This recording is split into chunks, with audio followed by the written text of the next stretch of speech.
قدرم و مدارانی ثابت ایران ما در هر یک جا امر معروف میکنیم وادار میکنیم که شرایط بده شده است. هر یک بنده مسلمین باید فهمد که هر یک قدم ما گناه است. چون که میگویند جوانان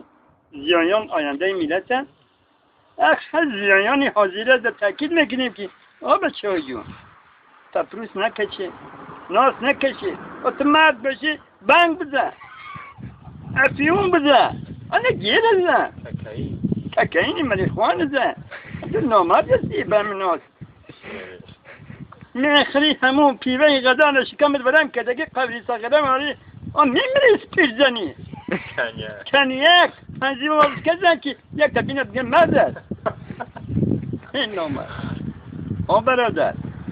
به همون چشمی بد نگاه میکنی در همون دخترها در همون بیوزنها نگاه میکنی حسد میخری این نامردی است میتونه قپیدگی تا فوز مانده گویده میگی وقتی مرد هستی نامردی نکن ما در پس گم میزنیم همین مسئله رو میبینیم